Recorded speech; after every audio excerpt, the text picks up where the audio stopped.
I went to talking therapy for years and all changed. I just became really aware of all of my problems. Mr. Ben Coomber. We're intellectualizing every problem. And again, we're stuck in our head. Your conscious brain is 5% of your brain. Your subconscious is 95% of your brain. So if you keep trying to fight the conscious brain with a subconscious problem, you're going to keep banging your head against the wall. And that's why more somatic practices, where you have to move your body, that's when you start to break through things. But we have certain generational imprints. So we stopped feeling, we numbed everything. And then there was a generation, we cuddled everything and we took our kids' pains away, and we had a generation of a lot of soft kids. They can't deal with anything difficult. And I think it's a real tough balance. And it comes back to the way that we're living our life, because for you to develop into the man that you want to, you have to get around men that are that or are working towards that. But reality is we won't evolve as men if we don't look at ourselves. For any man listening to this, if you're repeating the same patterns, you're probably not having the courage to just look at yourself in the right way. Some of the easiest, quickest ways, practical tools is,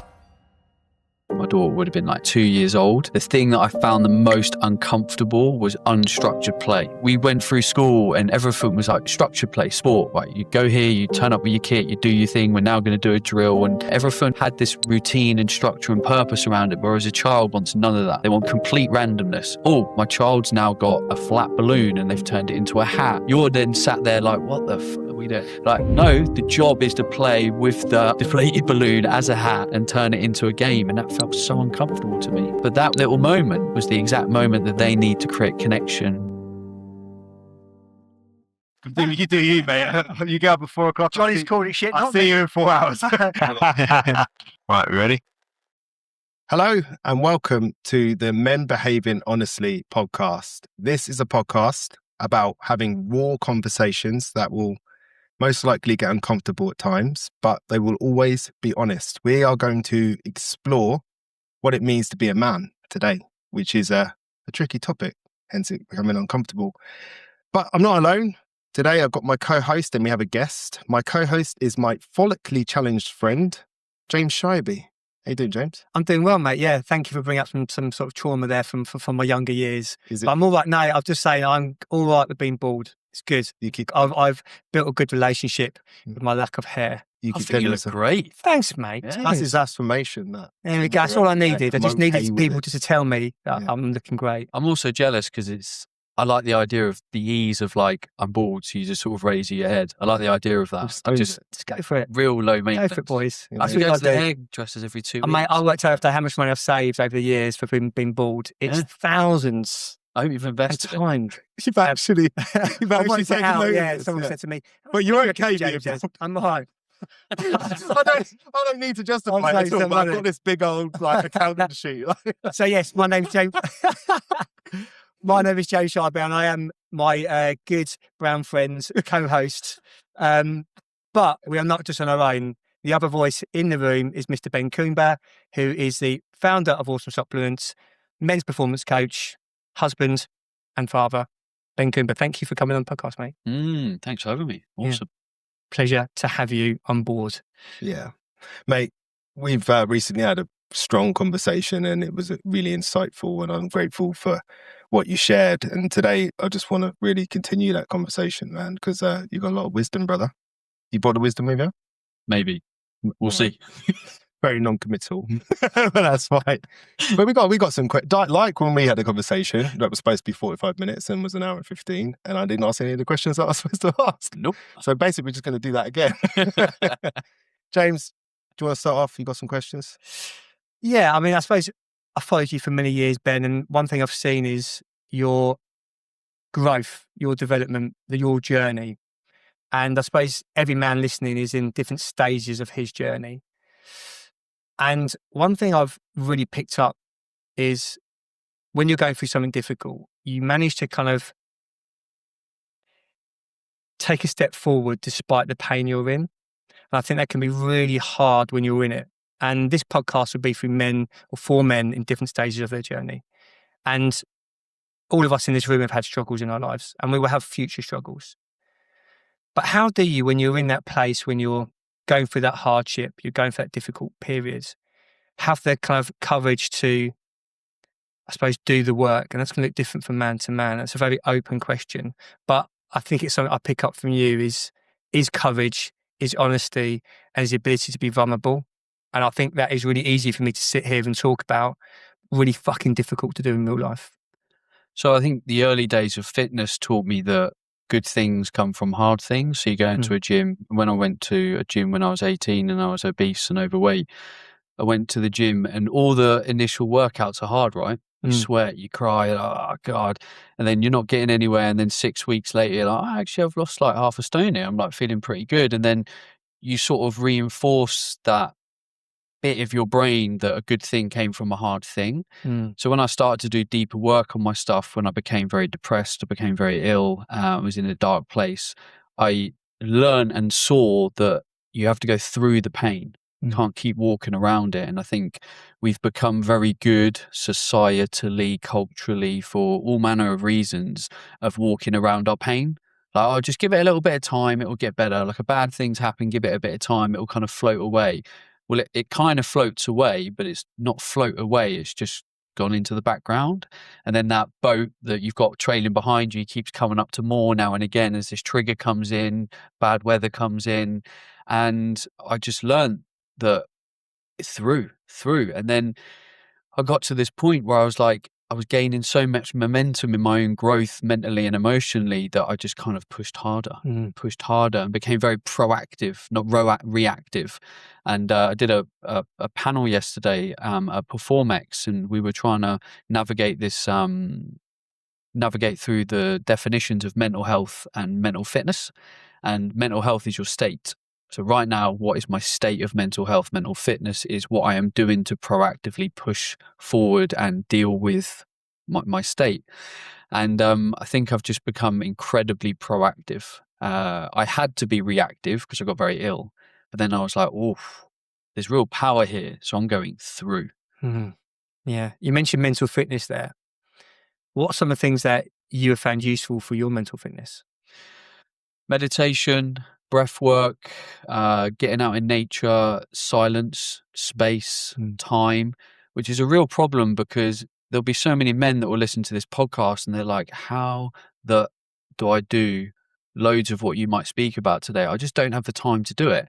I get up at whatever time, I might go to the gym.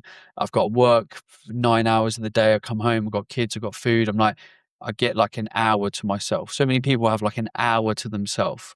So when I coach men, one of the biggest things I do is I don't add anything to what we're doing. I take away. I'm like, for you to do any work on yourself, you need time. Like, so what can we subtract? What do you need to start saying no to? What commitments do you have? And it might be that you stop going to the gym. It might be that hard a decision that I need to, the best thing that I can do now is go and do talking therapy or breath work or whatever the new thing is. And it might be that the gym has to go, which might be hard for a lot of people because that has been their sanctuary, but maybe you need a new sanctuary. Maybe the fitness is something that just has to take a bit of a back burner. So, I mean, space and time is such an important part of this because like I've taken a big step or had taken a big step back from my business and working. Like I've probably worked on average 20 hours a week for the last 18 months because I needed the space and time, or I wanted the space and time to work on myself. Now that might be quite extreme, but I don't know, maybe I've had a lot to unpack. I mean, mate, that takes so much courage, doesn't it? Because as men, we do give ourselves this kind of narrative. I call it the bullshit narrative of I've just got to keep busy. I've got to keep doing next thing on this kind of treadmill of life. And to jump off that treadmill, it's fucking scary. You're like, oh, what's going to be here? My identity's created around being busy. That's how I see my value. That's how I see my purpose. And actually, that's just distraction. It's just it's an autopilot that's been ingrained from us from childhood and our environments and society. I think it takes so much courage to do that. And I think it'd be really interesting to unpack kind of how you do actually do that. Because there'd be a lot of men listening going, yeah, fucking great idea, mate. But I mean, that is about boundaries, isn't it? It's about understand your priorities, understand your values. It's a hard thing to do. And it's something I have really tried to do in the last 18 to 24 months. But I found it, it's not an easy path, but it is incredibly meaningful and fulfilling. And it is the only way you really grow. I think there's something else that's worth acknowledging as well. And that is in self-development, people think the hard bit is becoming the person that you foresee yourself becoming, whatever that is, physically, mentally, or whatever. But in my experience and from what I've witnessed, one of the harder things is letting go of the person you are now, which speaks to what you were talking about. Like there's certain aspects of your life that have been created probably because you needed them. They gave you something, they had a reason or a purpose, and now you're having to let go of them. I had that with alcohol. It was a coping mechanism for a very long time, and it worked until it didn't, until it started coming up against the things that I wanted to achieve, and I had to let go of that. And I remember when I knew something was wrong, and I was going gluten-free, dairy-free, caffeine-free, and there's alcohol. It's not me, mate. Yeah. It was you. Yeah. Definitely not alcohol. No, it's not. No, booze. exactly. So there's always that resistance. And that's why I bring that up, because we might talk about things that you can do. It is not uncommon for anyone listening to have that, I'm not doing that. That's ridiculous. That resistance feeling. It's okay. Go through it. Like you said, go through it. You know, because that's true. It's like, I've probably told you both by now. My favorite saying is that freedom that you're looking for is found in the thing that you're avoiding. I was avoiding giving up alcohol because I knew that was where it was, and I couldn't imagine like life without it. So yeah. So talking of courage, the fastest way to unpick this is to have the courage to act like a child on yourself. So, you know, when your child stands there and you do something and they're like, oh, but why? And you give them an answer. Oh, but why? Give them an answer. And then you start to get a bit pissed off. Why? And then you start to get a bit uncomfortable because you're like, oh, I'm actually searching for truth here that I'm like either unsure on or uncomfortable on. So with something of yourself, like you talk about being busy, so many men are just busy and they're not really sure why they're so busy, but they can't slow down. They can't give themselves permission. Just start by saying why and have the courage to keep the next layer. And you might not have the answer straight away, but keep having the courage to say, all right, why is that? All right, I'll sit with that. Why is that? Then the next day, and you just peel back. And like the answers are there. The answers are there. You just got to be willing to face them. Yeah. And I think in your interview questions, you talked about having this balance between ownership and I think the word was self-compassion. And I don't think you can have true ownership without self-compassion. It's not a balance. It's together. It's like for me to own everything that I am, I have to have compassion towards myself for all the bits that I don't like. And the reality is there are bits that I don't like, but it's not a reflection on who I am as a person in that those things were created as a result of my upbringing. Whatever happened, like we've all had experiences, and those things shape me. Great. Ownership is just owning it and saying, cool, that doesn't have to define my future. What it doesn't have to be is you are saying I forgive anybody or that I like it. And I think that's the bit that sometimes people hit conflict with. They think when they own something, it means they have to like it and agree with it and forgive and all of that sort of stuff. And I say that a lot about acceptance. Acceptance isn't a doing word. Acceptance, you know, quite often people say to me, oh, I'm working on it. I'm trying really hard to accept it. And I go, well, there's your problem, because that's not what acceptance asks for. Acceptance is just, this is shit. I hate that this happened, but it happened. And what that does, it for me anyway, it frees me up from the constant playing it over and over again in my head and judgment and, oh, I should have done this and I should have done that, you know? So yeah, like you said, and I think we got to a really good conclusion when we spoke about it. Like we use that analogy of the glasses, and it's like putting the glasses of self-compassion on and looking at it instead of going, oh, I messed up, or I did this or I did that, which I think a lot of blokes tend to take the blame. Some don't, but a lot of people do. And I think that you're absolutely right. You've made a great point then and now that self-compassion is necessary. But I can hear and feel the guys listening to this, self-compassion, that's conflicting. They're going to find that difficult. What would you say to somebody? I think you said it with me, but again, on further reflection, what would you say to somebody that wants to make a joke about self-compassion or wants to call it gay or whatever else? Do you know what I mean? We are a product of our environment, past, present and future. So for you to develop into the man that you want to, you have to get around men that are that or are working towards that. Because if you're listening to this podcast and you know that the environment that you operate in, let's say you're a laborer and you're on site and all it is jokes and BS like that. That's the narrative. So every thought that goes into your brain runs through that filter oh, what are my mates going to say? But if you go and join a group, some kind of group where there's men talking openly or doing things, I know a big part of the men's mental fitness conversation right now is, we're solving it incorrectly by creating spaces for men to talk and just like come and talk, where it's like, really, we need spaces for men to come and do things and talk and work towards goals together, because men are very action orientated. They like challenge. But like, if you get around men where thinking like that is normal, then all of a sudden you're putting on different glasses, right? You're like, oh, my perspective is automatically shifting, because organically there's just this vibe of like, oh, everyone is happy to be compassionate and start to do that. And then you soften. You start to soften. And, listening to this podcast, you don't click your fingers and all these things change. Things start to soften, and you have these moments and you realize, and then you break down one wall and then another wall softens, and then you read a book and something comes in. But you've got to have that willingness to say, okay, let me walk the path. Let me walk the journey. Let me explore this. I'm sitting next to a man who feels a lot freer than I do. He feels happy in himself. He feels content. Let me just allow myself to walk that journey. Let me listen to him, and you just start to soften into it. I like what you said about activities as well, because I noticed I started doing jiu-jitsu a little while ago. And I really resisted it for a long time because I was scared of being a newbie, scared of getting my head kicked in, basically. And it happened. I got beaten up by a girl, a kid. It's all happened. Like Pete. Yeah, everyone. There's a guy cleaning the kitchen. He kicked my ass as well. But what I did notice is that I know things about them chaps in that room, but I don't know about some of my friends sometimes, because when you get tapped out by someone, all of a sudden you don't feel quite as vulnerable to say, you know what, I'm having trouble with the missus, or my kid's sick and I'm finding it hard, or I'm worried about losing my job.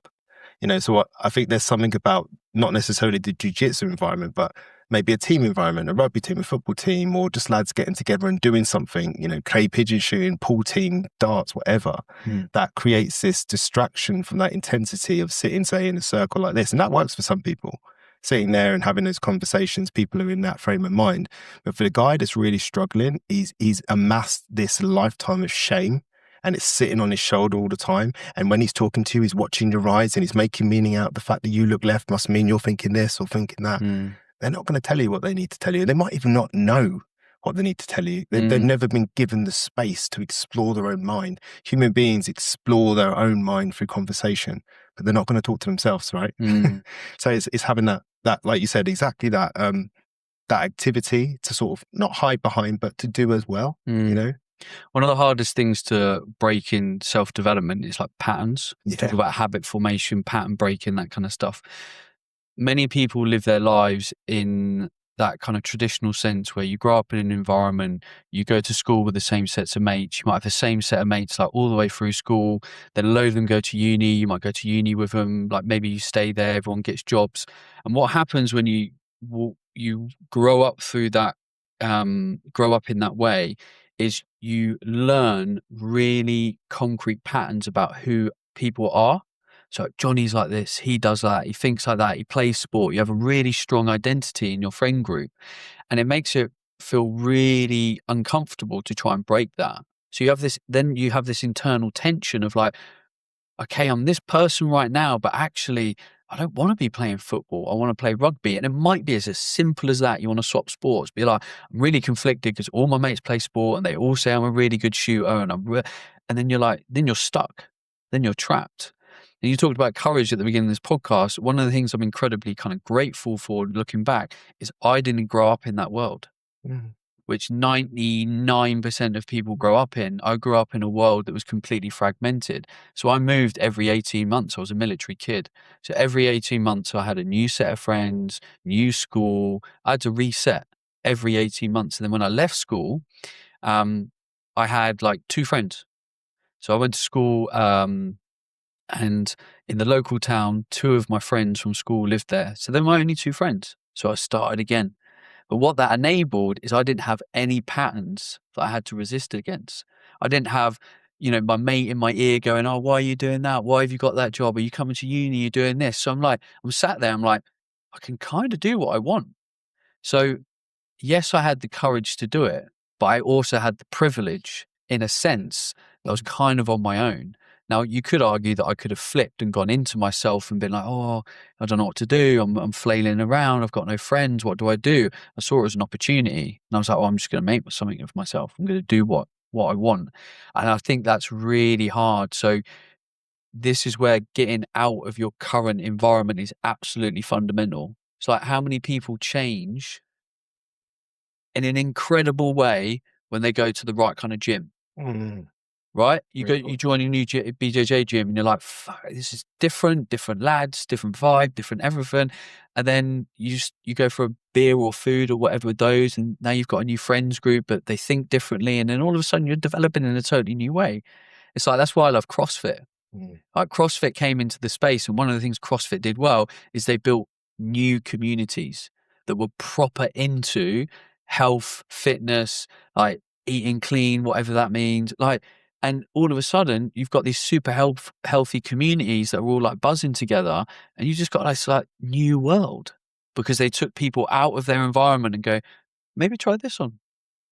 And this is a place where we train hard, we eat well, we show up, and yeah. So you've got to get out of where you're at.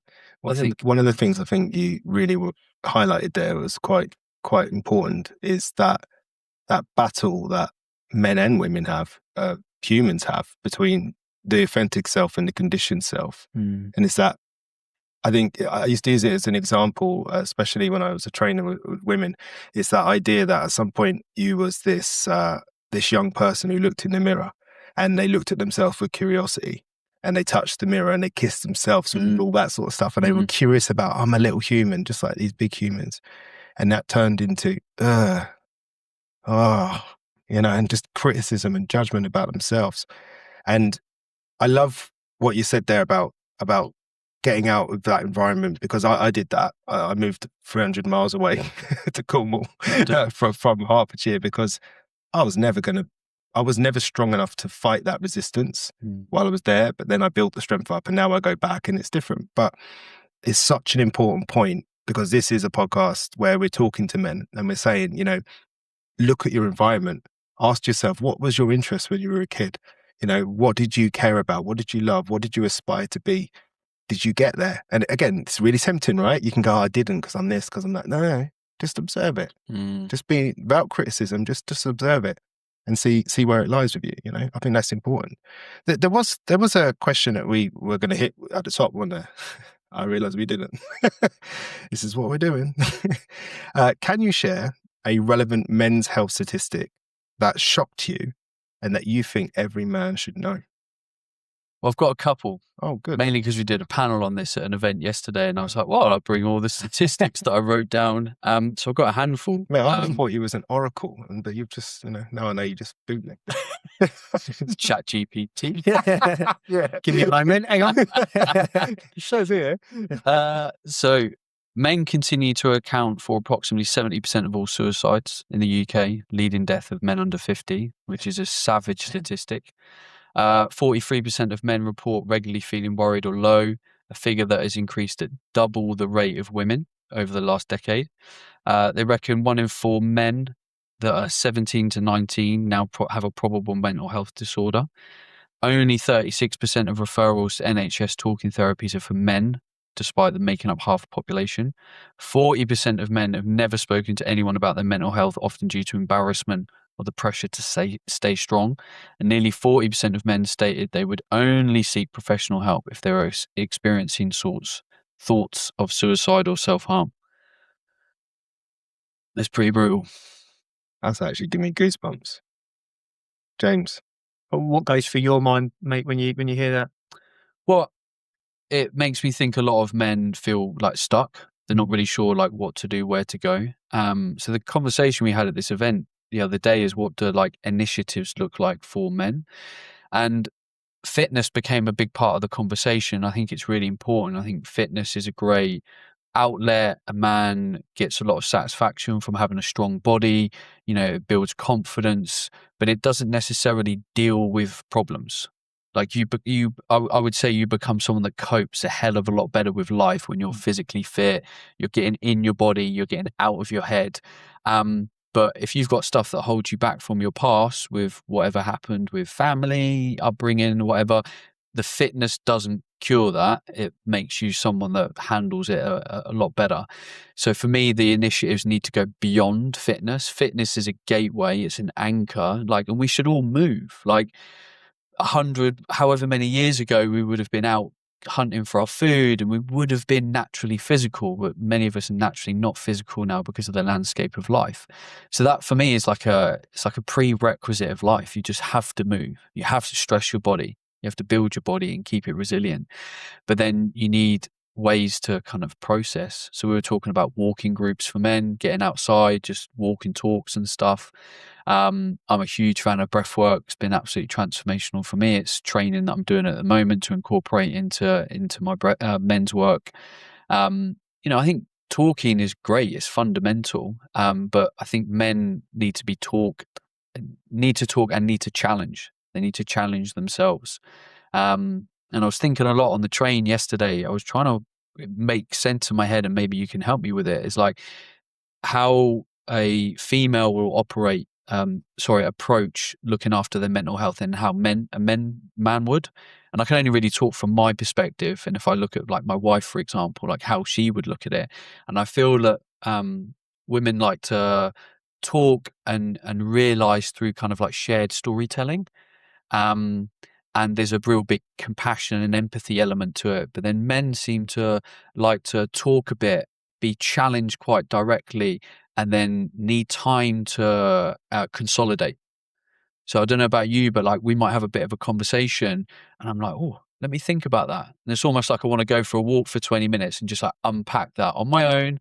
I don't really need anyone else. I just want to make sense of it for myself, embody it. I had a sauna this morning and I took something that I've been working through into the sauna, and I just spent the 20 minutes I was in the sauna thinking about that one thing. And I came out of it, I was like, oh yeah, okay, cool, right, yeah, let's go. So I think we just need to make sure we're approaching how we want to develop ourselves in the right way. Do you know what? I think you answered your own question there, because you said at the beginning that men are in their own heads a lot. There's that above the shoulder thinking. We try to solve problems all the time. We try to identify what a problem is and solve it. That's what a lot of men do. But what that does is it bypasses how you feel. And one of the things that I heard in what you were saying there is, I think women are better at knowing how they feel. Yes. Because that information is vital. Because it's there. Yeah. They're just in it. They own it. Direct feedback. Yeah. It's I feel angry about this. Okay. What's made me feel angry? Well, in that moment, this happened and I felt disrespected. Okay, so it's about disrespect. We get to it quicker with women. Yes. But with men, they're I don't feel disrespect. The ego stepped in immediately. Yeah. Says, disrespect me? Nah, I didn't let that happen. Yeah. Because straight away, we take ownership of the fact that we let this dude disrespect us. And it's too much of that, and it's up the head thinking, well, next time I'll just punch him, or next time I'll tell him this, or next time I'll tell him that.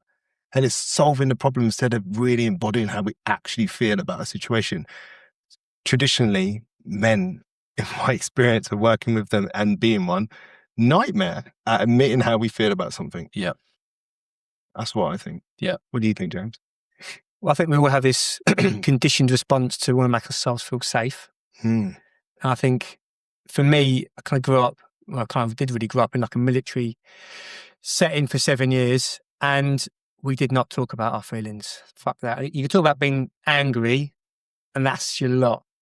Anything else felt like you were being weak. So for me to come out of that military setting and then start to acknowledge, first of all, I have emotions. That was pretty difficult. Yeah. And then to sort of look at some of the ones that made me feel really uncomfortable that I didn't really want to talk about, especially things like sadness, guilt, shame. That make you feel vulnerable. Really fucking vulnerable. And it wasn't the role models I had set out for me, whether that in childhood, whether that was in the military. So there was no one sort of showing me the way. I had to sort of figure this out for myself, and it felt very lonely.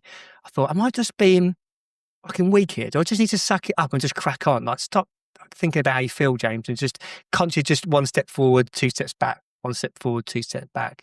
And it wasn't until I kind of had conversations with people like you, Johnny, and started to see there are men out there who are growing and developing, who can step into this vulnerability. And it's okay, that feels uncomfortable and scary. And you guys talked about women there. I think for them, it feels more normal.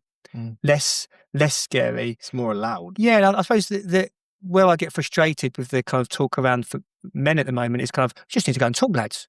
Just go and fucking talk. You're like, oh, cheers, mate. That's like saying to someone who's struggling with their weight, just go and eat less and move more. Solved it for me. If I'd known that, mate, it solves it all. So it's yes, you could say that it is as simple as that, but it's not in practical terms.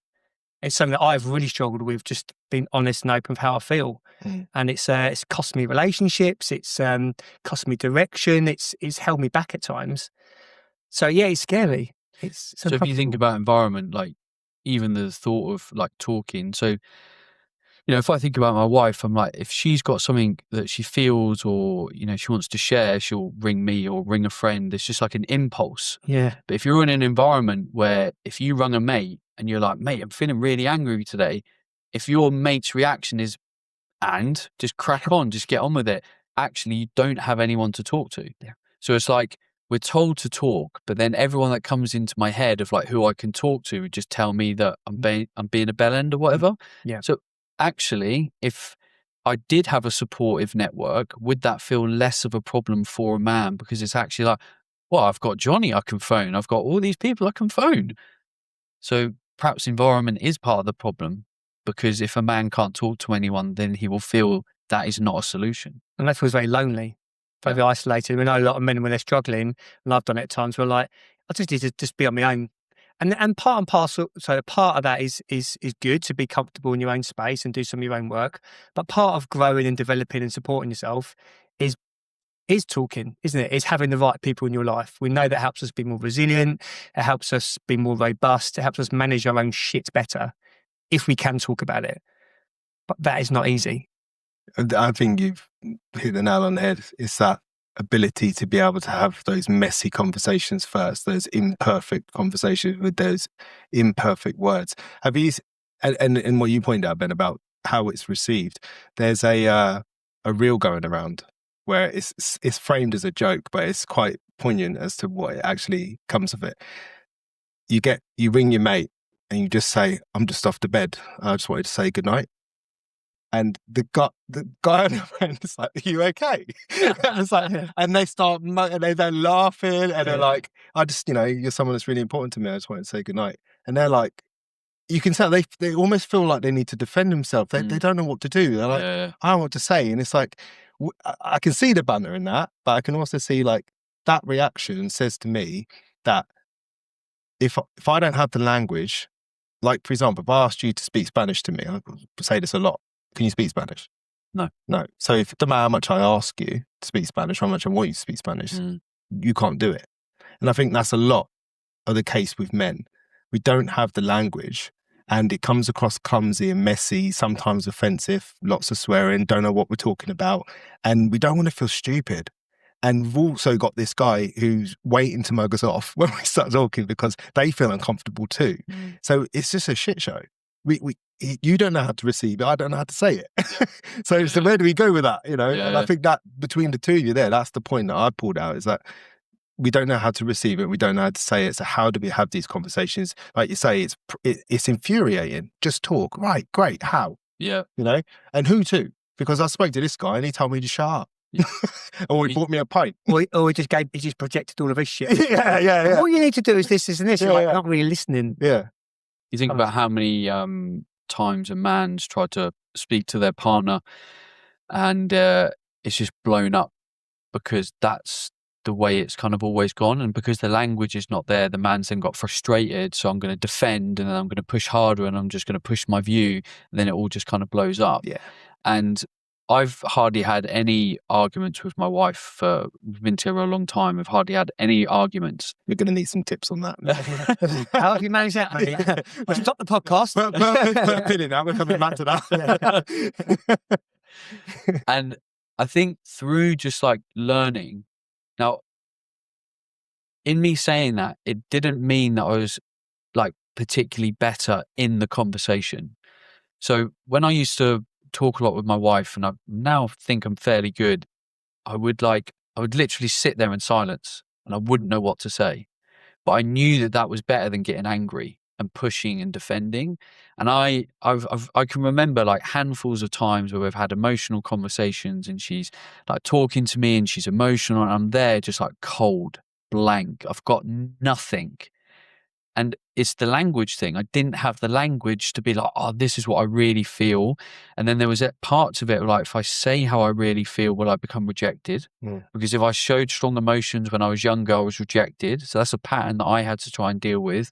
So I spent years talking to my wife like mute until I started to learn what it felt like to actually honor the boundary that was maybe crossed, or the frustration that she didn't meet a need based on an expectation that I had that I didn't verbalize to her. So how could she meet it? And now I think our conversations are quite flowing. But the reason I never kind of got angry and I did the traditional thing is I knew that it led to pain. It doesn't mean I had a better answer. I just had to sit there in my own uncomfortableness in silence for a long time till I was like, okay, this is how I start to honor how I'm feeling. Which goes back to the whole going through it, doesn't it? Because I've had that before where I've thought for days, how am I going to talk about this? How am I going to talk about that?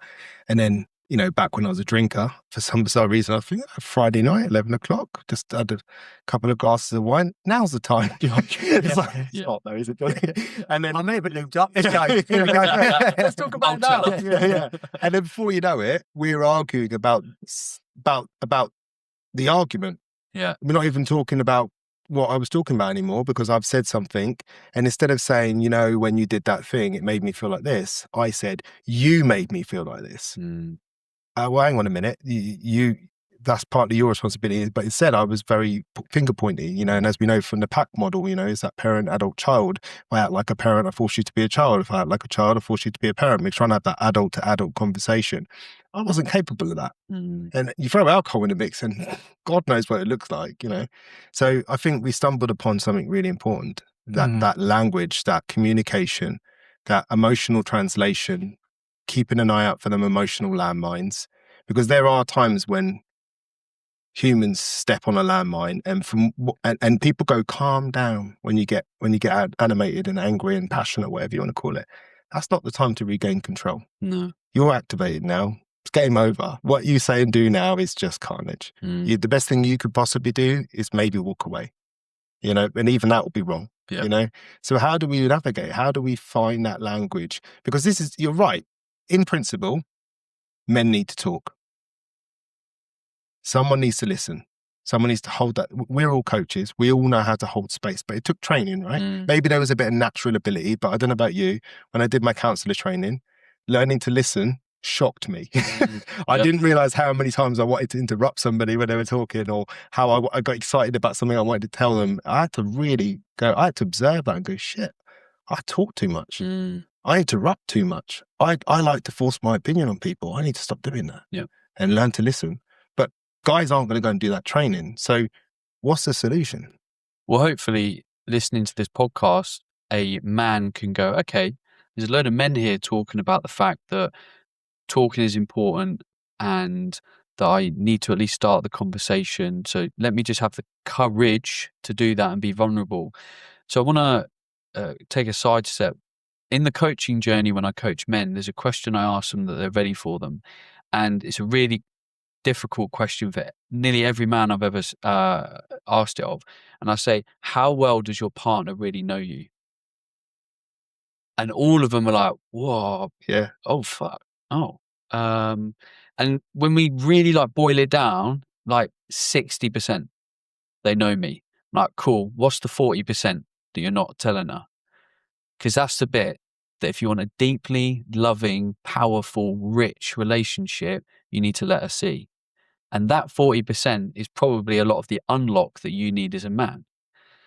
So you need to sit down with your wife and find a way to let her in on that 40%. And you don't need to know what all of that 40% is, but you need to at least let her in on 2%. Let it be 3%, 4%. And if she loves you, she will meet you where you're at. Mm. She will see it as a sign of strength. But every man's thinking, oh, if I let her see that 40%, she's going to reject me. She's not going to love me. She wants me to be this strong man, whatever. But I can imagine all the stuff that she's pissed off at for you is in that 40% that you're not showing her. Yeah. Which is the lack of love that you're not letting her in on. So I always try and tell a man, use the disarming technique. So this is how I teach most men to approach a difficult conversation, is you sit down and you simply start by saying, this is a difficult conversation for me. So I might sit down and say, Johnny, mate, I really want to talk to you, but this is hard. Like I feel really vulnerable. I feel like I can cry. Like I feel really emotional in this conversation. As soon as you say that, I want to be compassionate. Yeah. You almost want to hold me. You're like, Yeah. fuck it, all right, mate. And like, I'm getting pins and needles just sat here next to you. So straight away, like, so you're open. You're now open, or you're automatically holding space because the human in us wants to hold that person. Shit, this person needs help. And your partner's going to sit there opposite you going, okay, there we are. And now it's open. That's genius. I'll tell you why, because first I was gonna interrupt you. And I was gonna say, you know, like, how do we have these conversations? And I was going to say, maybe we need to give ourselves permission to be messy first, but that's exactly what you did. You said to them, look, I don't know what this is. Help me. We're doing this together. It's not me talking, it's us. We're collaborating here. And you've prepped me. You said, like, look, don't come in here with anything. I'm setting the table. I don't know what this is. Maybe I'm a bit scared of it. It's messy. Let's explore it together. That's brilliant. Because what most men will do is because we're problem solvers. Yeah, exactly. We're like, if I'm going to sit down with my missus, I need to know what I'm going to say. I need to like own it. It's like a man thing to just have it all figured out. No. It's not getting you where you want to be. You need to let it be messy. Let her hold you, let work, and just watch your relationship thrive off the back of that. Would you both agree that one of the most important relationships you can have in your life is the person you choose, your partner? Would you agree with that? God, yeah. And if I think about like my growth as a human, I was reading a book about trauma a couple of weeks ago, and it basically said that everyone that has a relapse in their traumatized, goes back to like their traumatized state, it basically happens because the environment that they're in isn't allowing them to process that trauma. They don't feel safe.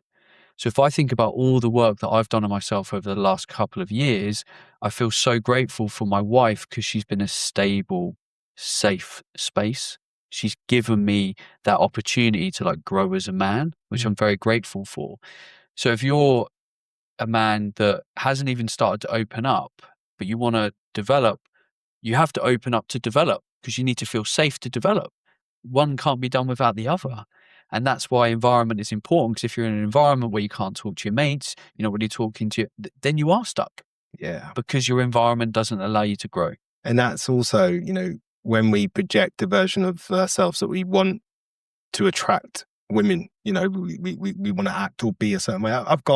I know somebody who earns a good wage, but they spend so much money to be showy, to show that they can afford nice cars, holidays, clothes, houses, and they're absolutely broke and they're struggling, and all of their problems are because, and that's an extreme example, is because they're projecting a version of themselves that's not true. So now if you pull a partner in that believes that that's who you are, they're never going to be able to create that space for you because that's not who you are. Yeah. And there's so many people that, and I've used an extreme example and it sounds almost ludicrous that someone could live their life that way, but so many men do. They feel this pressure that doesn't necessarily come from the woman. It's self-inflicted a lot of the time, to be a certain way or to attract a certain way. And social media doesn't help, right? Because we're told that we've never got the right body, we're not flexing enough, whatever it is. So you can see there's so many pitfalls and traps to this. So many. Yeah. I think such a key need for humans is connection, but deep connection. And I think as a man, you can kind of downplay that. Yeah, well, of course, I need to have someone in my life, but we keep everything surface level, again, to protect us. I think what I'm hearing different from you there, Ben, is the power of vulnerability, isn't it? To say, God, this is going to be really uncomfortable to talk about. But if I don't step into that, I'm not building connection. I'm pushing connection further away. And if I creep straight into old problem solver, again, I'm not building a connection. I'm actually just pushing it further away and creating more distance between me and my partner. And I suppose it took me a long time to figure this out. But the power in my vulnerability, no matter how difficult and uncomfortable it feels, is really valuable. That pain is so valuable. And I think it does take a lot of courage to step into that. And it is going to be messy and you are going to fuck it up and make mistakes. And that's okay. But the other part of this conversation, I think, needs to be from a woman's perspective.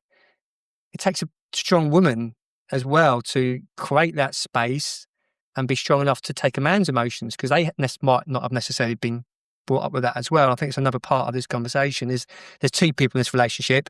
We're seeing it from a male's perspective, but also from a female perspective. That can be met in very different ways depending on where your partner is with their growth and development. I think women are naturally better at being loving. There's been so many times when... So I'm going to challenge you quickly just because of what you said earlier. Cool. Are they naturally more loving, or did the culture and society we build allow them to be naturally more loving? Is it nature or nurture? Is what Yeah, no, it's good. Because I keep questioning it on a DNA level, because everything like throughout human history is like women, child, caregiver, man, go out, food. So I do think there is an element of it, but I just don't think that gap is as big as it needs to be, because society's... You're right. So I'll change that to my wife is naturally more loving. Because I came to her with... I try never to speak in absolutes, because I think you're absolutely right. Like, everybody's different. And I think we've got a real rise of male and female of narcissism now. Again, influenced by social media quite a lot, to be narcissist, to care about yourself. When some of the most special moments in my life have been when I've cared about somebody else. And I've looked after somebody else. I've done something for somebody else. I recently did something. I had a stroke of luck. Something went my way and I shared it with our closest friends. One of the most beautiful moments I've ever experienced. Literally got full goosebumps. We shared it with them and it was just fantastic. But the thing I was going to say was that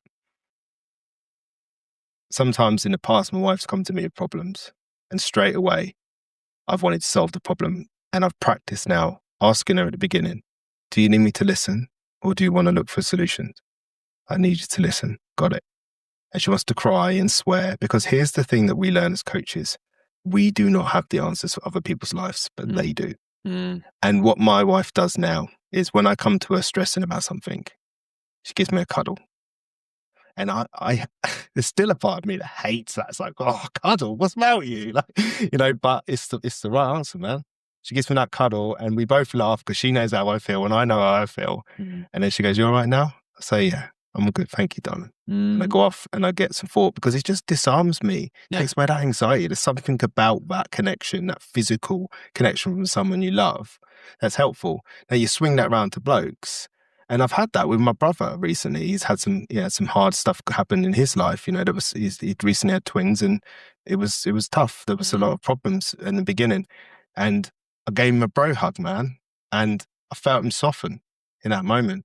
Now, that's not something that me and him do, but I did then. And it was interesting to me. It's like, yeah, he's getting there. To be that man that takes that first step is hard, isn't it? And sometimes you have a view on who you want to be and you're not there yet. I think if you jump up there too fast, it can be too scary for you and the people around you. I can think about some of my friends that I've got. And back in the day, for many, many years, we'd go out drinking, late nights, all that sort of stuff. And at the time, me did that, loved it, enjoyed it. But as I started to get older, I was like, am I really getting as much out of this as I used to? Is it who I want to be? But it would be quite nice to maybe build actually some depth and connection in some of my friendships. So slowly but surely we would go for, okay, rather than meeting at the pub, let's meet for coffee. Then it was, should we meet for a walk instead of that? And some of these friends have come on this journey with me and some haven't. But it's just that it can be quite uncomfortable to be the first man to go, no, we normally go to the pub. Did you want to go for a walk instead? Because that's that scare. It's weird. It's that fear of, am I going to be rejected? Are they going to think I'm a bit of a, something wrong with me because I want to go for a walk in nature? Yeah. But just that one step. And then you create that new experience with your friend, and they both go, wow, we've had a great chat today. We've quite enjoyed it. Still a laugh. Yeah, and actually, we really enjoyed it. This chatting stuff's I all right. really enjoyed this. It was a really good experience. We're out doing something physical. We got a good sense of achievement with the walk, etc.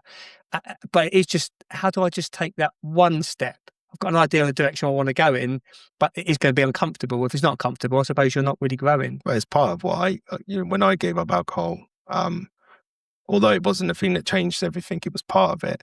One of my biggest fears was that I was going to lose one of my closest friends. And I was really worried about it. And, if you told me I was going to lose that friend, I probably wouldn't have gone sober, but I didn't think about it. Anyway, there was this first occasion where we were drinking in London with the lads, and I wasn't drinking. And I was really worried and nervous, and I'd spoken to my wife about it, and she was like, well, just call me if you feel awkward or anything like that. Anyway, I'm sat in this chair, and I'm just sort of embracing the evening, I'm trying to have a bit of banter and that. And then he comes over to me, and he just leans on the table, and he goes, "You all right, mate?" I said, yeah. What do you mean? He went, "I know this is your first time out with the lads not drinking, just making sure you're all right." Fuck, I could have cried. Well, Honestly, could have cried. And then, about half an hour later, he orders a teapot to the table. And do you know why I love that? Because he included the banter. He brought me into it. Yeah. So he had tea over and everyone knew exactly what was going on. There was a big bit of banter, and I looked at him and I loved it, because it's like this thing, isn't it? I think Ricky Gervais talks about it. It's like being inclusive, like treating you like you're fragile. That's not me. yeah. I've given up alcohol. I'm not dying. Do you know what I mean? So everyone's like pussyfooting around, and he just went straight for the jugular, and I loved it. I absolutely loved it. And I'm there, I was drinking my tea with my pinky out and all that. And it was just brilliant. But it's like, what I think of the point I'm making there is that you will lose people, but the people that matter will stay as you grow. Because that action came from a place of love. And fear, Absolutely. Absolutely. which changes everything. Yeah. And honestly, I wouldn't have thought, I hope you don't watch this, but I wouldn't have thought I honestly thought, like, at my wedding, he was my best man. And he said, every story between me and Johnny starts with me and Johnny got pissed sometimes. So or anything I tell you today, I was told. I'm just, because we don't remember any of it. Yeah. And that was the truth. Like, we'd always just got drunk together. So I was very worried that, we had that conversation, we had that thing that we did together. But our friendship's been stronger than ever. I feel like I'm getting to know him properly for the first time, which is amazing. Anyway, side step. Something that I know that both of you are passionate about, and I'm interested to get both your thoughts on this, is men having a sense of purpose. And I suppose times have changed, haven't they? Back in the day, our fathers and grandfathers have all had a very quite clear sense of purpose. This is what it is to be a man. This is what you do. Quite straightforward. And it's changing now, isn't it, to what it is to be a man. And I think we can be more multifaceted with how we think about purpose. I don't think we just have one purpose in life. I think that could be quite unhealthy, having a few different types of purpose. And one purpose for a man is to want to support, is maybe to want to be strong. And I think of what we're talking about here is changing the narrative for men. That the old way of supporting, which might have been traditionally, materially and financially, is shifting and changing. And to support is to be there, is to be able to support somebody else with their emotions, and to be strong enough to hold space for that. There's a new road we're walking currently, and with that new road is another purpose that a man can have. And I think changing that narrative is really important for men to hear and to know that how they've been brought up to think that a man hasn't got to be that. You can walk your own path and find your own purpose. But I suppose to both of you guys, how do men go with what is purpose, and how do men go about navigating and building their own purpose? I think firstly, we've got to change. I would like to change the word to make it an action-based word. So rather than saying, what is my purpose? Say, what do I feel purposeful doing? And then that intimates that I can move forward with purpose now, but that can also evolve. I'm not stuck. Because using that word is now, I'm sitting there thinking, oh, it's a singular thing. Singular. Okay, purpose is, and then with the way that the world's built now, is it like, okay, is my purpose being a carpenter, or a this, or a that? It feels like I've got to find a box to sit in. Whereas if I make, okay, what do I feel purposeful doing? You might say, oh, I feel purposeful when I help other people. Oh, okay, interesting. Well, now I can do like 100 different jobs, but then you run it through different filters. Well, I feel purposeful helping people, but I also enjoy fitness, and I also enjoy being outdoors. So actually, it makes sense that maybe I might enjoy being an outdoor-based personal trainer. or a walking coach or like whatever. Oh, okay, hang on. Then that opens up the playing field. It feels less stressful. I'm not in a box. There's movement to it. There's energy. I think the problem with looking back though is like so much of like past behavior was built on the need to survive ultimately. So, my granddad, he tells me stories of what he had to do to put food on the table. Like he had to work 2 jobs. He worked as a mental health nurse during the day, and then he went and did other support services at night. And he basically left at 6 o'clock in the morning, got home at 9 o'clock at night. He ate, he slept, and he did that literally 6.5 days a week. And he's like, yeah, so I didn't see my kids growing up. And he's like, but that is what I felt I had to do to survive. We live in a totally different world now. Totally different world.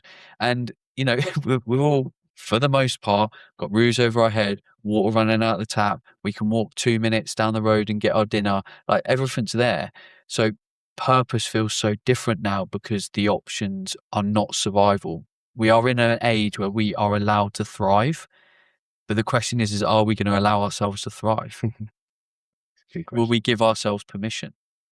I think a part of that I'm hearing is also we do have a bit of a paradox of choice right now, don't we? We have more choice than ever before. Yeah. A paralysis. Yeah, and I suppose when we peel back the layers, and something we are talking a lot about is self-awareness, isn't it? Like, who are you? And that's what you were saying there, Ben. Like, what do you care about? What do you value? What's your unique skill set? And how could you combine those values and unique skills to offer value to other people? And then once you kind of get an idea on that, you get an idea, okay, what my purpose might be. And yeah, I think having purpose and sense of meaning is key for vitality and well-being and mental fitness and progress in life. But we don't want one sense of purpose. Let's use the example of a parent. All of my purpose is just around my kids. Well, they are going to grow up one day. You're going to need other purposes in life to thrive and to accomplish different things and to move forward because purpose isn't a specific outcome. I need to have this outcome. It's like, that's the direction I'm going in, and who knows where it goes. But it's something that's worth sacrificing for as well. That's what if you've got a sense of purpose, you're willing to sacrifice for that thing. If it's not purposeful enough to you, as soon as it gets difficult, as soon as it gets hard, uncomfortable, fuck that. I could do that anymore. But when it's really meaningful to you, you will push forward for those difficult times. So clearly to both of you guys, self-development is clearly a massive value. And something you've both gone through so much discomfort, so much pain and challenge because it's meaningful enough to you. Yeah, it's not worth it. Yeah, all that pain is not worth it. But yeah, you've had to dig deep inside. Yeah. And if you didn't have that deep enough purpose to do it, neither of you would be sat here now. No, and I think that for me, and I say this from my own perspective, purpose is too much of a rigid word for me. I like value-driven purpose because purpose sounds too much like outcome for a lot of people. And if I've learned anything, the best thing you can do to stitch yourself up is tell yourself that this is where you want to end up, because then you become blinkered to everything around you and all these different opportunities and evolution. I think we get a bit stuck on where we're going to go, and what we're going to get and all these different things. But for me, if I can say to myself, okay, this is what I want.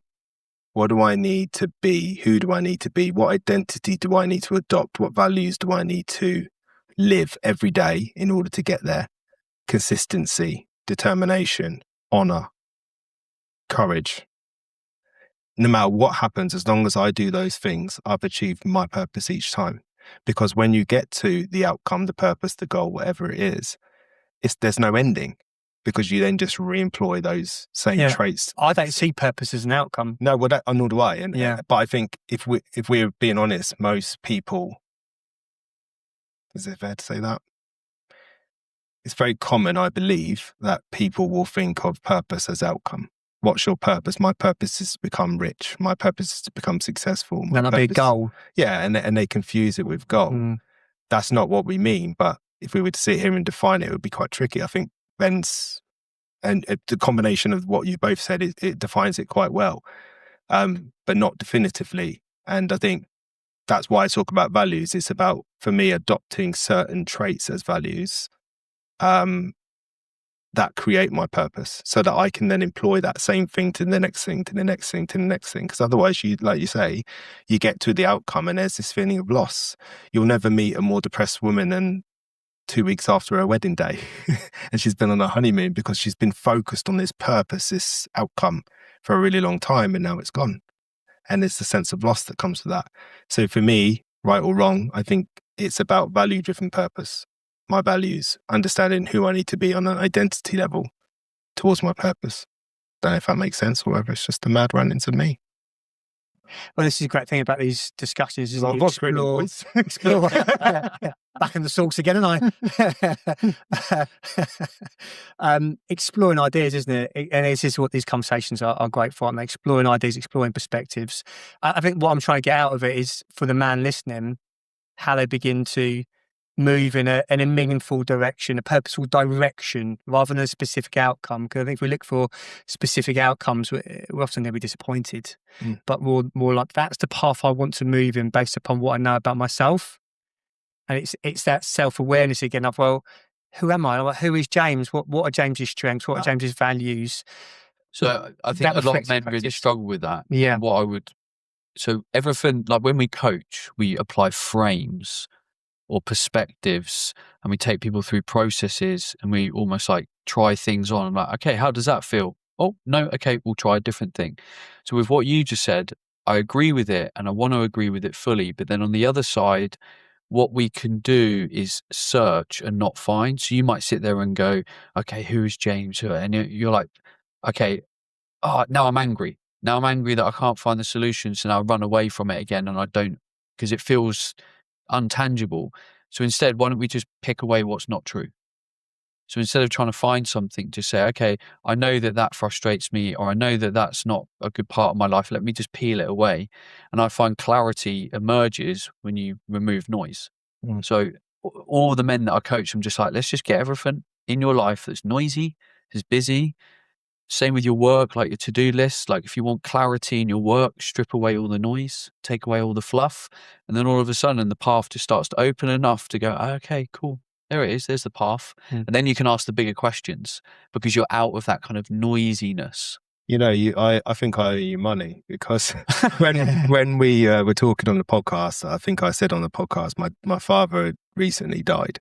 And I was going through some hard stuff, and some other stuff was coming up in my life. That was when the dog nearly died as well, which was savage. And some other things came up. And you said on the podcast, what would it be like to take away the box sets, to take away Instagram, to take away all the noise in your life and just sit? And that hit me like a train because I was like, that's what I need to do. The freedom I'm looking for is found in the thing I'm avoiding. And I did that. And for a while, I wasn't really experiencing any emotions around my father's death, or at least I didn't think I was. That's because I was running from him. I was continuously moving. Are you all right? Are you all right? Are you all right? Are you all right? Making sure everyone else was all right, avoiding my own emotions. And I didn't have significant ones, and I wasn't grieving the loss of him. I was grieving the loss of who he could have been, or who I wanted or hoped he would be eventually. So there was that. But it's put me in a great place now. I was saying to James earlier when we were having coffee, I'm learning to know him through his death now, which is like special for me. I'm just being careful that I'm not trying to recreate the narrative, but I'm getting to know him through that. And it brings me over to some of the conversation we were going to have was around fatherhood, because I think there's a golden thread running through this whole podcast. It's partly identity. Who are we? Who do I want to be? All of those different things. But there's also something around role models as well for me, I think. And I'm not suggesting that we are role models or not role models or anything like that. I'm saying, like, again, fatherhood, having that role model in our life, or somebody that helps us with I never had that. You know, when I went into the world of girls completely blind and I made some mistakes and I'm watching my sons like, I'm ready. Got some knowledge for you boys. Do not do this. There's a lot of mistakes made. And I'm hoping that they don't make them, thankfully nothing too savage, but there's a lot of wisdom out there. I had a wonderful moment, really, really powerful moment with my son where something happened to him and he was sat on the edge of the bed and I could tell he wanted to cry. But he was trying to be strong and brave, wherever he learned it from, me, whoever, I don't know. And I sat with him and I just put my hand on him and looked at him and I went, it's all right, mate. However you feel, just feel that way. It's all right. And he started crying And then he started explaining to me what had happened. Oh, the urge to fix, to problem solve, to give him advice. And all I had, this wiser part of me was just like, shut up and listen. Shut up and listen. And we sat there and he cried and he cried and I gave him the biggest hug ever. And then I said to him, I'm just going to leave you on your own for a minute. Yeah. So I'll be back in a minute. He said, all right. So I get up and I walk out and I'm like, outside the room, like, I'm not crying, you're crying. You know? And then I walk back in the room, mate, I kid you not, different kid. He's like, right, I'm going around my mate's house now. Yeah. I'm like, what? I'll come back in ready, you know, and he's off, he's done, he's finished. And I was like, wow, well, there you go. You know, I'll tell you what, you couldn't have told me that was the way it was going to go. So how do you feel? Have you got any thoughts on fatherhood, whether you have daughters or sons? And what are your thoughts around role models, either of you? I want to actually swerve into what happened with your son and what happened like maybe previously, because I've been thinking a lot about generations a lot recently. So we have certain generational imprints of what they had to do to survive or thrive in their generation and what that then put down onto us. And previous role model might have been like no emotion, like really hard, get on, suck it up, boom. So we stopped feeling, we numbed everything, we stopped honoring our emotions. And then there was a generation, I feel, where we held everything and we cuddled everything and we took our kids' pains away, and we had a generation of a lot of soft kids. And I see it in some people around me. I'm like, they can't cope. They can't deal with anything difficult. And there's a middle ground between that. And maybe it's kind of a love tough perspective. And in that moment, you wanted to take away his pain, but it's like, no, it's actually okay for him to cry and to feel this and to process this. And he processed it and he's off. He's done. Literally. And I think with where we're at right now, we're trying to navigate what happened all the way over here that we're like, we had anger about and we're frustrated about, and what we want to do and how close we want to hold our kids, but what's actually going to make them strong, resilient, aware, but also open, loving, compassionate, empathetic humans. And it's a real tough balance. And I think it's a real tough balance. And it comes back to the way that we're living our lives. Like when you live such a busy life, you don't have time to parent properly. Good parenting takes time. Like in the morning, like I get up before my kids like every day, and I get up before my kids because I want to be mentally and emotionally ready. I don't mind it, but like, you know, that morning where your kids wake you up late and they're jumping on you and you're like, I've got 45 minutes to like do everything. And the morning's not enjoyable. It's busy, everything's flying everywhere.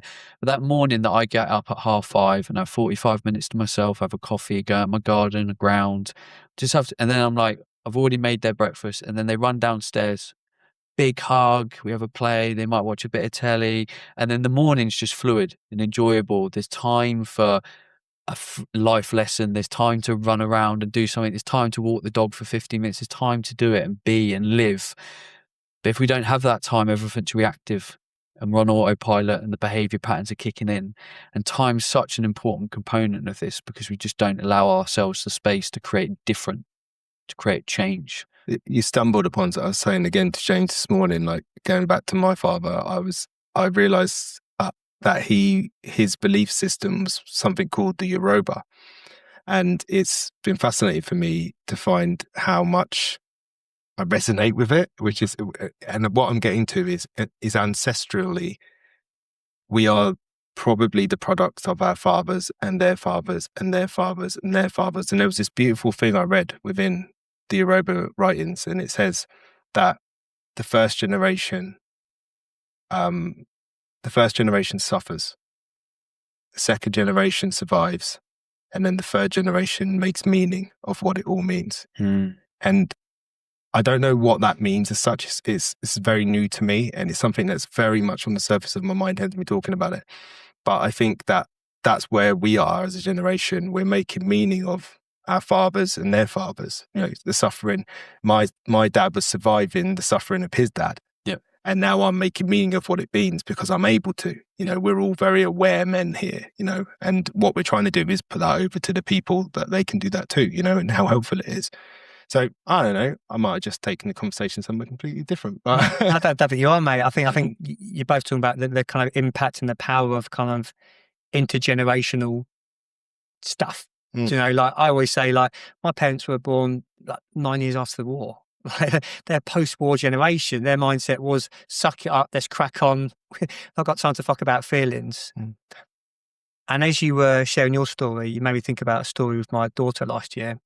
She was prepping for fireworks evening, and the year before there was a disco. She loves the disco. She's 8 years old. She loves the disco. And she said, Daddy, it's going to be disco this year.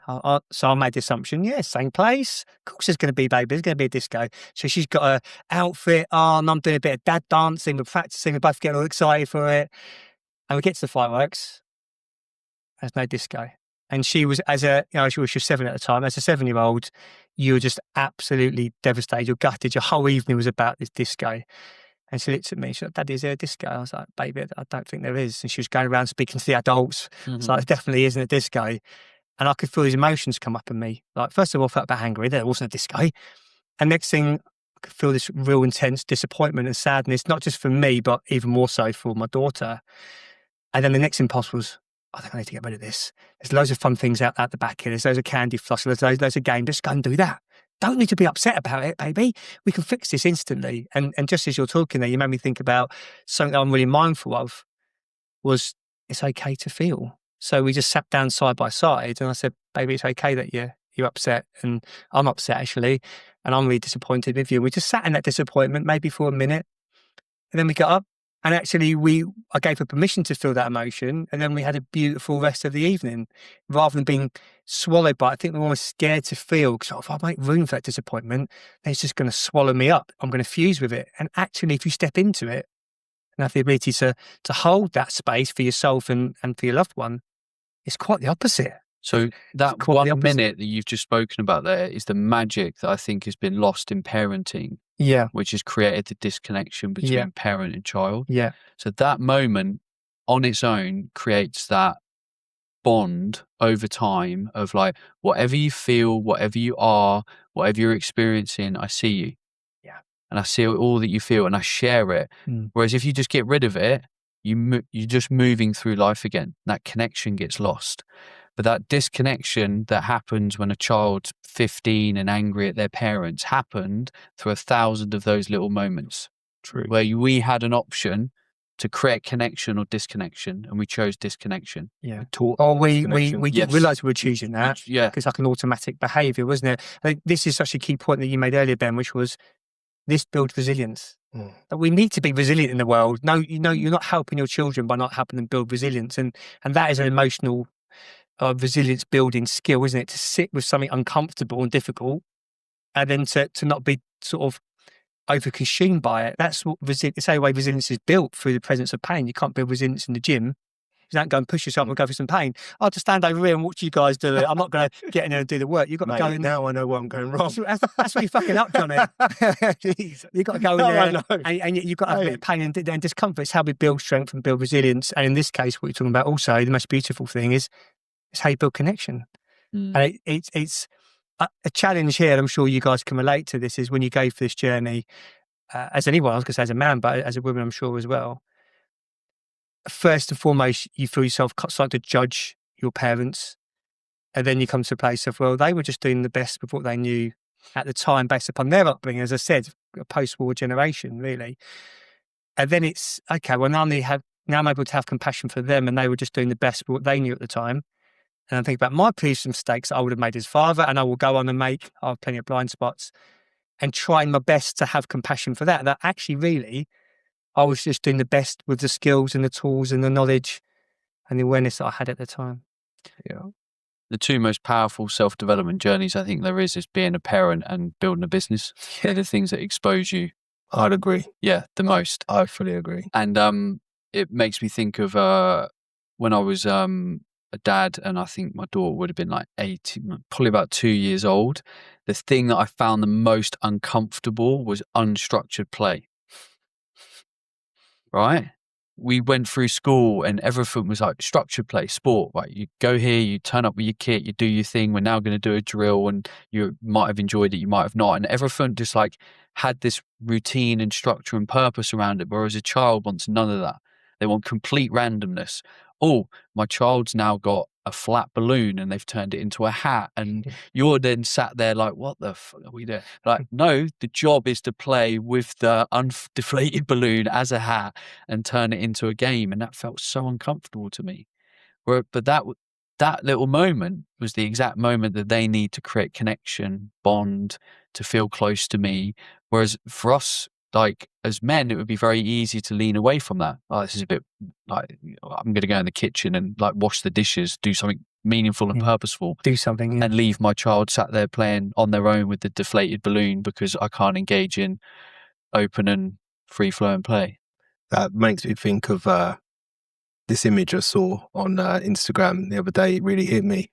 It was a father and son sat on a bench, and there were little cloud bubbles above their head.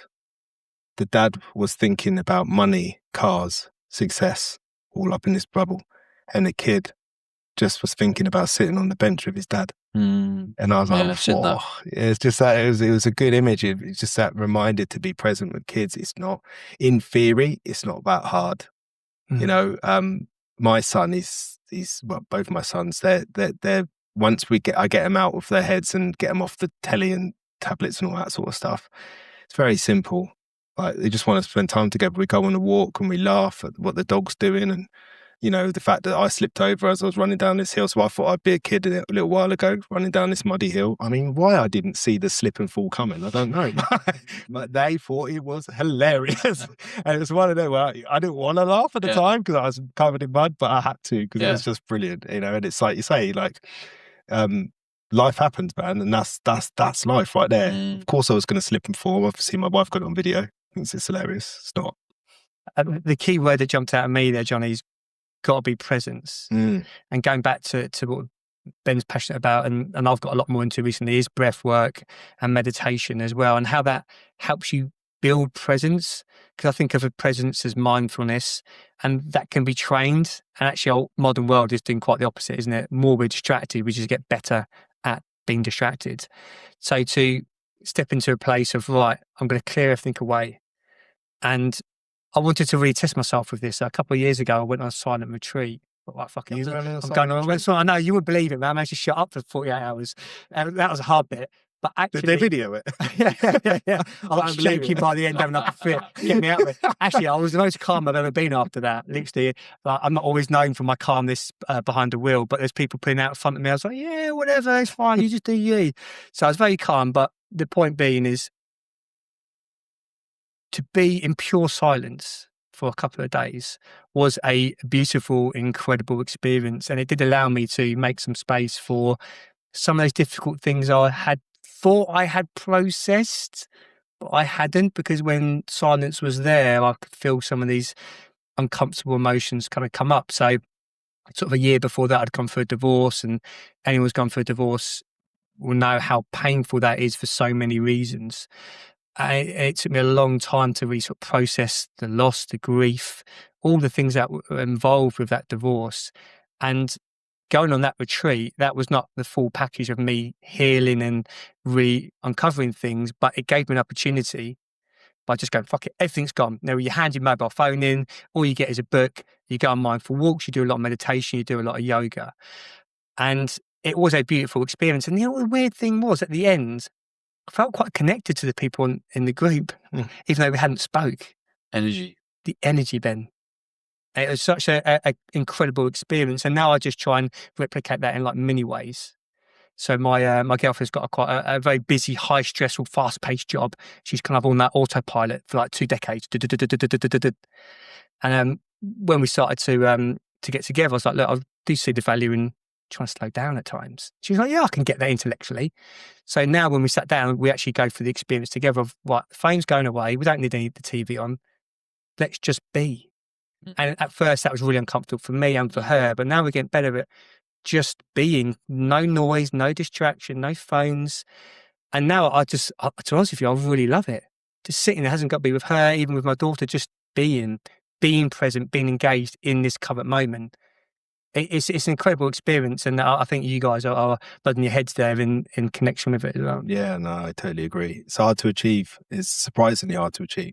There's so many distractions, not just practically, but mentally as well. Well, Like you so many realise that thoughts. the I world's should be trying to doing that. distract you all the time. Yeah, I mean, wants your attention. Yeah, I mean, how yeah. do you balance this, Ben? As a successful entrepreneur, somebody who's started businesses, clearly, worked hard, pushed yourself. How do you balance that drive to want to do more and succeed and push, and that other side to go, let's just slow down. Let's be present. Let's be engaged. Was there a time where that was just or maybe still is a battle, and now it feels like you've kind of come to terms with that? And I don't know, when I listen to you, I feel a non-resistance. I feel kind of you're not resisting what is. You're just in that place of accepting what is. Yeah. I mean, everything that is. So I have full acceptance for everything that it is, everything that I am.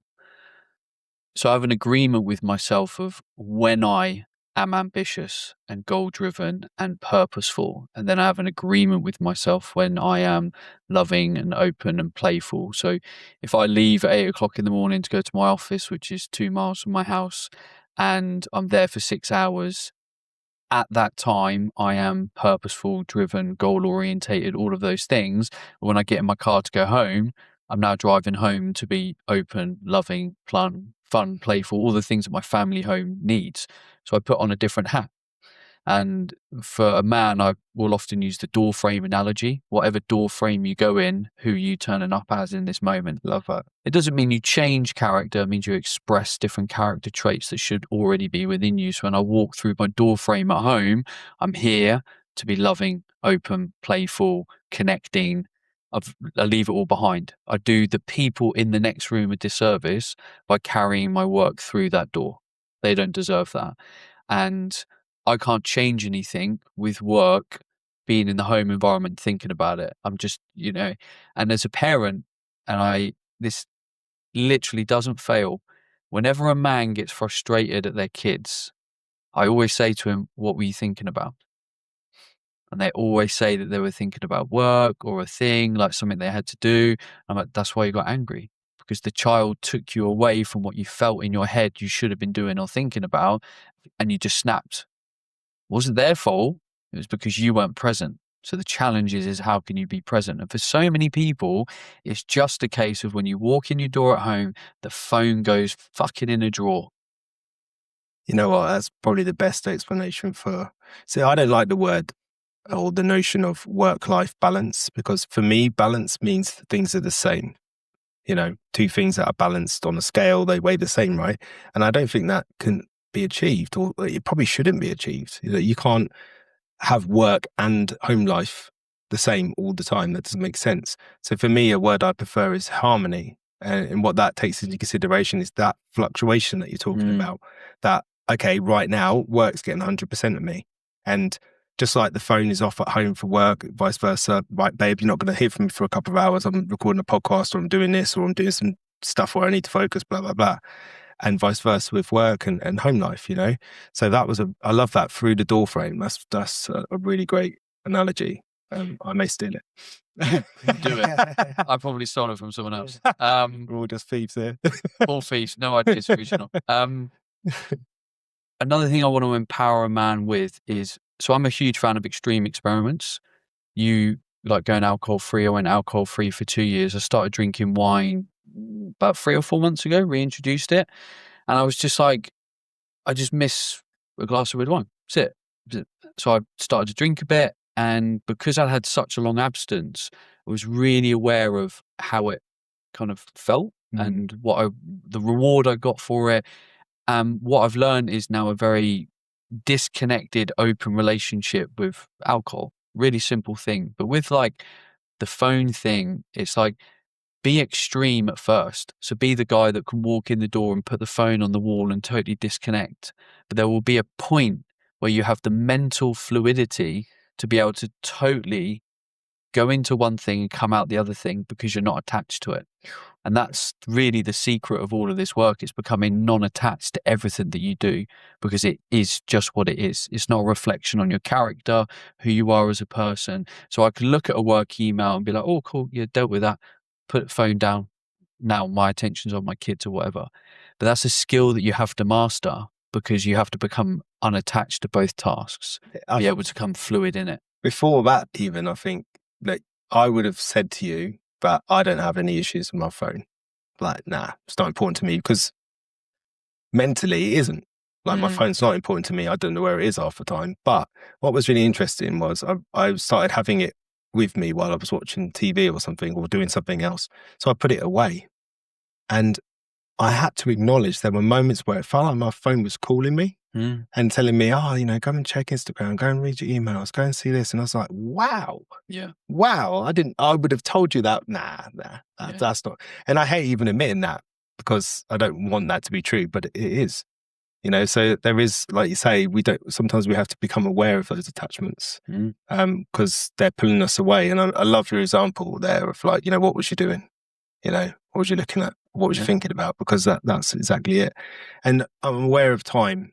And I think what would be really good for us, three of us to do now, tell me if you agree, is to identify sort of the golden thread through this and maybe offer something tangible. This is a podcast, yes, about exploring what it means to be a man and some of the challenges we might be facing and, you know, sharing some experiences so that everybody knows that we all feel the same way about certain things, but also to maybe offer some things to try, something tangible. Men love something to try and tangible, right?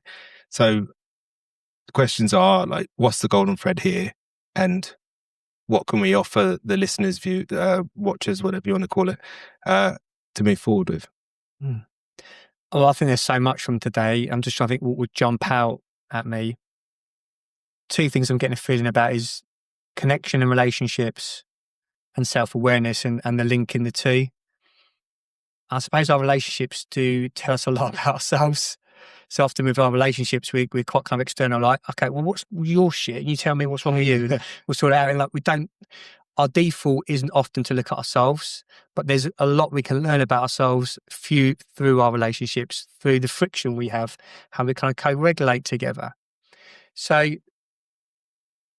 with all the men listening, whether you've got a partner or people close to you, what are you learning about yourself through those interactions, through those triggers, through those things that frustrate you and piss you off? What is that telling you about you? Is it telling you something that you care about or don't care about? Is it telling you something about your values? What are you learning through those frictions in your relationships? Because I think they can tell us so much. Is it, as you said earlier, Johnny, oh, I'm getting some friction because I'm the person who has to fucking solve everything. Is that my ego? Do I feel quite insecure? Because if I haven't got the answers, I can't fix this. You know, call me insecure. Who am I? Who am I? It's not nice. I know you well, mate. But yeah, who am I? So it challenges me to think about how am I in these relationships? What does that bring up for James? I think there's so much value to be learned through how we interact with others and maybe just reflecting on those interactions. It could be, I was chatting to you earlier, we were having a coffee, how I do struggle when someone brings a big ego into the room and wants to sort of take over, and I'm aware of what comes up in me. My ego, my old school military mindset wants to kind of go, yeah, we'll do this together. Come on then, your ego, my ego, bullsh. And I've had to think, hang on, James, why do you feel so uncomfortable in those settings when someone brings that in? Because I can't change other people, but I can start with me. The work is always about me. I think that's what jumps out at me, and that's hopefully something tangible for a man to walk away So with. do you think that the offering there is maybe for 7 days, just observe yourself? I think observe is a beautiful word. Yeah. Observe with curiosity and just Compassion. observe that. Compassion. They're beautiful lads. Yeah. And I think they're really important words to come back to each time. When you find yourself, most likely you will jump into, oh, am I being a dickhead again? Judging yourself, having shame about yourself. Just go, no, let's do this from a compassionate, loving perspective, because that's when you really learn, isn't it? I do think our relationships just teach us. Some of the biggest lessons I've learned about myself has been through my relationships, and the mistakes I've made and what I've learned about myself. And that compassion comes in because it does something towards not letting it become this situation where you just tear yourself to bits, where you go, oh, I shouldn't have said this, or I shouldn't have said that. That compassion comes in with, I said that. Okay, what made me say that? And what I come back to is what I said earlier is I was probably doing my best with the skills I had and the knowledge I had and the development and the awareness I had in that moment. Yeah. And if I struggled in that moment and didn't react in the way that I would like to have done, what do I need to do better next time? And will I get it perfect next time? No, but I'll do a little bit better. Yeah. And that can all come from reflecting on those relationships. Nice bit of wisdom, that. The reality is we won't evolve as men if we don't look at ourselves with curiosity, compassion, but also ownership. So for any man listening to this, if you're repeating the same patterns, you're probably not having the courage to just look at yourself in the right way. Some of the easiest, quickest ways so that you can finish this podcast with maybe, practical tools is create space. So the exercise of like, yeah, maybe stop watching Netflix, maybe ban yourself from social media for a month, maybe stop drinking, maybe remove all of those patterns, behaviors, and things you're spending your time on that you really just don't need to. Because if you're sat there thinking, I don't have the time for this, or just clear noise, and then start to inquire, be curious, get around other people that you want to be like. So if you know a dude that's more open or more resilient or more whatever, go for a walk with him. Like go chat to him, just bridge that gap. And then that's like your first step. Maybe create a journaling practice. Writing down your thoughts is one of the easiest ways to get out of your head. I'm a huge fan of breath work. Telling a man to get out of his bed, out of his head, I think is the wrong cue. Get out of your head long enough to work out what's going on and then allow yourself to get back in your head, because you will want to get in your head to like conceptualize, problem solve, make sense of things. So get out of your head and into your body so that you can feel the anger, feel the frustration, feel the sadness, whatever. And then maybe like, oh, okay, cool. Let me think about that. So like I did with the sauna this morning, there was an emotion there. I felt it. Then I went into the sauna and thought about it and made sense of it. So it's not about us getting stuck in our head. It's getting stuck in our head for too long with the wrong loops playing without new information to help change that narrative. And for me, the reason why I love breath work, so I went and studied breath work in group formats. So at the back end of my illness journey, a practitioner friend of mine was doing a Wim Hof workshop where you go and do a breathing workshop and then you dunk yourself in the ice and all that. And it was amazing. And for whatever reason, I was able to surrender very quickly. And that's the problem I find with a lot of men. We have so many walls that we put up to defend ourselves. We don't surrender to let things in. So the faster you can surrender for people to help you and to try things, like the amount of resistance I get from men that I coach, like just go to a fucking breathwork workshop. Oh, boy's not one that close. And I have told you as someone that's done 300 hours of breath work that this is an amazingly transformative tool you're paying lots of money for coaching for. Just go and try the breathwork session. Okay. So once they get in there, they surrender. Oh, wow, that's what can happen. Cool. I cried like a baby for 45 minutes. Good. That's something you're processing, you're letting through. But then the great thing is with something like breath work is you take it into a solo practice. So like last night, I got back from Birmingham, got to my hotel room in London. It was 7:00. I did breath work for an hour. And I did breath work because someone came up during the day that like triggered me. So I did breath work in the evening. I processed it. I sent a text to a friend this morning. I was like, really sorry for that thing that happened, which might have felt small for him, but I was like, that was something I needed to process as a man, to move myself forward and let go of something. And it's a tool that I can just do it. I got in my hotel room, cleared space, did breath work for an hour, had the intention, like boom, it's a tool that you can work through things on a deep subconscious level. Because what we're not getting at in the world of self-development, and this is where there's certain podcasts out there that are now moving beyond it. We're now starting to see it. I've seen Chris Williamson has had this for a long time. It's like we're intellectualizing every problem. And again, we're stuck in our head. Your conscious brain is 5% of your brain. Your subconscious is 95% of your brain. So if you keep trying to fight the conscious brain with a subconscious problem, you're going to keep banging your head against the wall. And that's why more somatic practices like psychosomatic therapy, breath work, various forms of trauma release therapy, stuff where you have to move your body and do things because the emotion is in the body. That's when you start to break through things. And that's why so many men go to talking therapy for years. I went to talking therapy for years and fuck all changed. I just became really aware of all of my problems. Well, it's arguably worse, isn't it? It's like you're fucking up and you know it. No, fuck. All right, yeah, now I can feel that I'm controlling. Now I can see that I'm doing all these things, but like I can't change it. It's like it's in me. And then I started to do more somatic practices, breath work and stuff. And I was like, oh, That's how you let go of it. That's how you release it. That's how I learn how not to control, by making my nervous system feel safe. And that's going to be a big conversation over the next 5 to 8 years, is nervous system quality. Because the fitness industry, right? We saw the nervous system as parasympathetic and sympathetic. That's all it's been. Fight or flight or rest and digest. It's way more than that. Yeah, especially things like the vagus nerve and stuff we see, don't we? How much the mind-body connection and how much is going on with our nervous system. Yeah. I think it's just really, really powerful.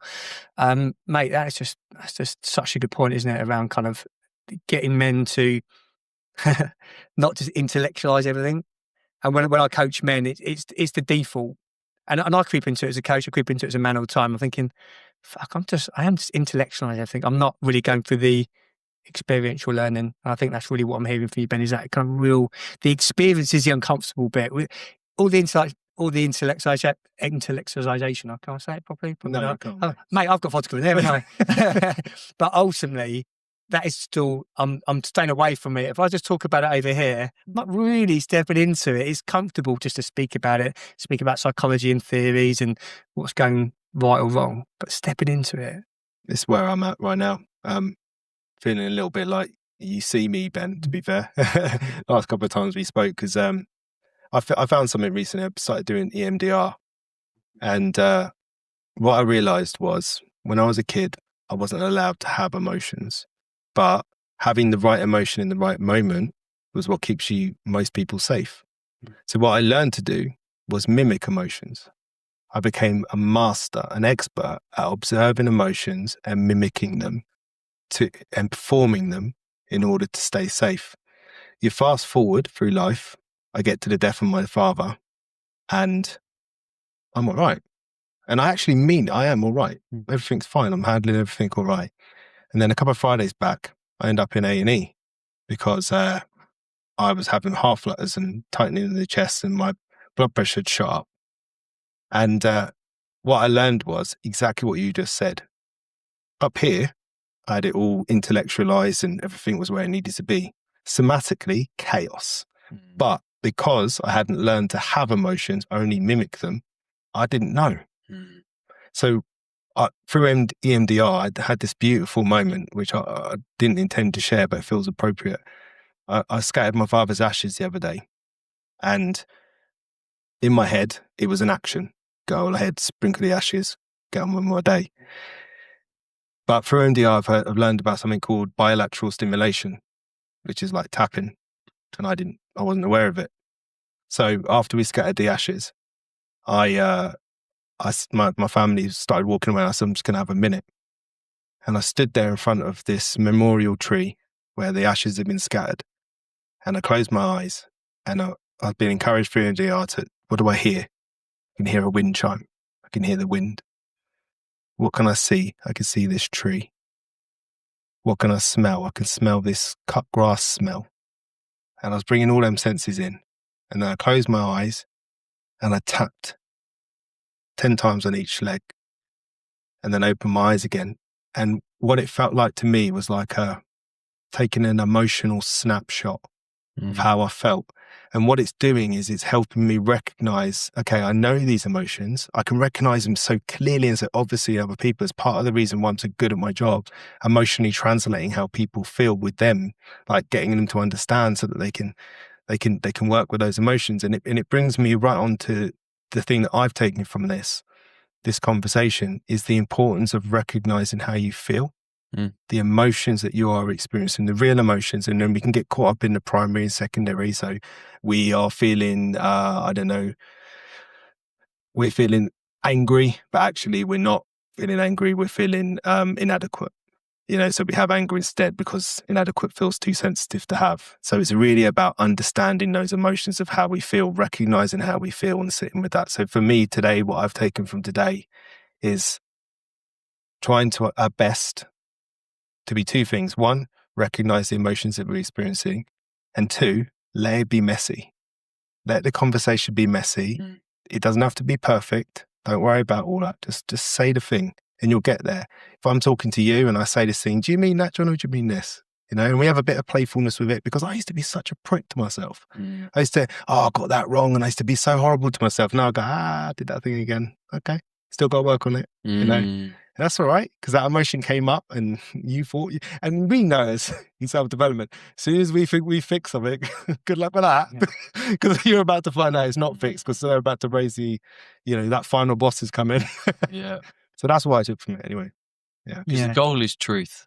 Yeah. That's all we want. Absolutely. Truth in ourselves. And there's a little thing that I want to pick up on, because I picked up on it this morning. I was listening to Joe Hudson being interviewed by Chris Williamson, and he was talking about an example where he was talking to his daughter, and his daughter was really sad. She was crying. It was end of the bed kind of conversation, and he just went, "You're not sad, are you?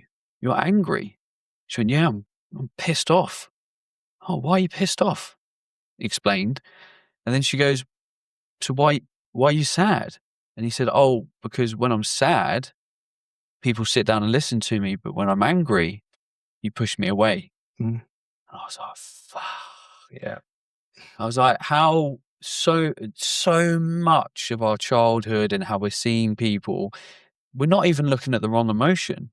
We've used a different emotion to cover up the original emotion because that emotion wasn't accepted. That's the difference between a primary and secondary emotion. A primary emotion is an emotion about an event. A secondary emotion is an emotion about an emotion. We can't have this one, so we have this one instead because it feels safer. Yeah. Because this one comes with actions, comes with consequences, comes with really uncomfortable. Don't want any of that. I'll just do that instead. Yeah. So it sounds. But then we've got all these coping mechanisms that are secondary, Exactly. secondary, alcohol, whatever. Yep. And then we're like, well, I'm so unaccustomed to dealing with emotions now that every time I look at it, I don't really know why. So I'm just going to stop looking at it. Yeah. And I think with that as well is to be seen and validated is so important, isn't it? And if you are not validated, you're going to try and be somebody else until you can be validated and accepted. So a child's impulse is to have attachment. If I don't get attachment, then I'm going to die. So they'll do whatever they need to do to mold themselves for attachment.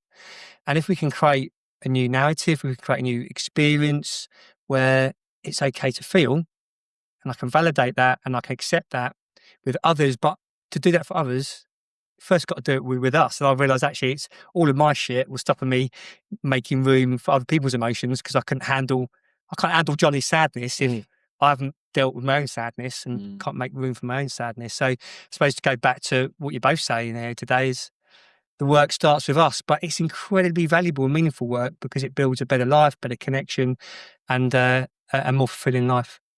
Well, mate, couldn't have said it about myself. But I think we do need to wrap it up, don't we? Because, he came in here clean shaven. Look, he's been here forever. But just to wrap it up, and then you can take it home. Like I said, practice understanding the emotions that you're experiencing, because they're information, they're messages. They tell us something about ourselves, or at least how we feel about it. And no one wants to work with the wrong information, right? So just listen to yourself, trust yourself, and you'll start to build a better life, hopefully. What about you, Ben? The only other thing that comes to mind is blame. Like, just in this moment, like as soon as you finish this podcast, just close your eyes and just have 5 minutes and go, what am I still blaming the world for that I need to take ownership of? And that's when your freedom starts. Guys, what a beautiful conversation today. And if you have been listening to this, you've made it up till now, you're already a growth-minded man and you are on the right path. So thank you for investing your time and energy to listen to this conversation. I have loved it. It's impacted me in lots of ways. It's been a beautiful experience for both you guys today. So thank you. And we will be back very soon for another podcast of Men Behaving Honestly. Thank you for listening. Thank you. You do you, mate. You get up at 4 o'clock. Johnny's called it shit. I'll see you in 4 hours. Right, we ready?